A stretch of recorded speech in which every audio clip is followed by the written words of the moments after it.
کیا آپ کو لگتا ہے کہ بڑی کامیابی ایک دن میں ملتی ہے؟ نہیں، بڑا بننا ہے تو چھوٹے قدم روز اٹھاؤ۔ درخت بیج سے اگتا ہے، روز پانی، روز سورج کی گرمی، تب جا کر سایہ بنتا ہے۔ قرآن میں اللہ فرماتا ہے انسان کو وہی ملتا ہے جس کے لیے اس نے کوشش کی۔ سورہ نجم آیت نمبر 39۔ سوچو، اگر روز 1% بہتر ہو جاؤ تو ایک سال میں 365% بہتر ہو جاؤ گے۔ یہ سائنس ہے کمپاؤنڈنگ ایفیکٹ۔ آج ایک صفحہ پڑھ لو، کل 2۔ آج ایک اچھی عادت بنا لو، کل ایک بری چھوڑ دو۔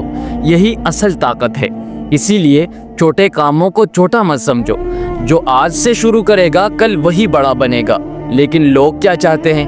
راتوں رات کامیاب ہونا، ایک دن میں سب کچھ، بغیر پسینہ بہائے، بغیر وقت لگائے۔ پر حقیقت ہے کہ راتوں رات ملنے والی کامیابی اکثر ریت کی دیوار ہوتی ہے۔ جو کچھ بھی بغیر محنت کے، بغیر تیاری کے اچانک ہاتھ آ جائے، انسان اسے سنبھال نہیں پاتا۔ کیوں؟ کیونکہ اس کے اندر اس چیز کو مینیج کرنے کی طاقت نہیں بنتی۔ آپ نے سنا ہوگا، جلدی اگنے والا درخت جلدی سوکھ جاتا ہے۔ اسی لیے جو لوگ شارٹ کٹ لیتے ہیں وہ چند دن کے لیے چمکتے ہیں، پھر غائب ہو جاتے ہیں۔ کیونکہ کامیابی کوئی جادو نہیں، کامیابی ایک ذمہ داری ہے۔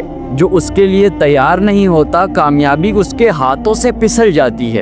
ایک بزنس مین کو دیکھ لو، اگر وہ سالوں محنت کر کے آگے بڑھا ہو تو اسے معلوم ہوتا ہے کہ نقصان کیسے مینیج کرنا ہے، ٹیم کیسے سنبھالنی ہے، نئی چیزیں کیسے سیکھنی ہے۔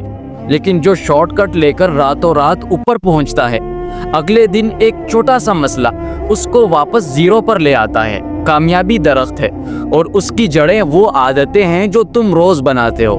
اگر جڑیں کمزور ہوں تو تیز آندھی اسے اکھاڑ دیتی ہے۔ تو آج سے فیصلہ کرو، تمہیں راتوں رات کی وقتی خوشی چاہیے یا ساری عمر کی پکی کامیابی؟ چھوٹے قدم اٹھاؤ، روز اٹھاؤ، تب جا کر تم اس مقام تک پہنچو گے جہاں کوئی طوفان تمہیں ہلا نہیں سکتا۔ یاد رکھو، جو جلدی اگتا ہے وہ جلدی گرتا ہے۔ اب بتاؤ، آج کون سا پہلا چھوٹا قدم اٹھا رہے ہو؟ کمنٹ میں لکھو۔ اور یاد رکھو، چھوٹے قدم بڑی کامیابی۔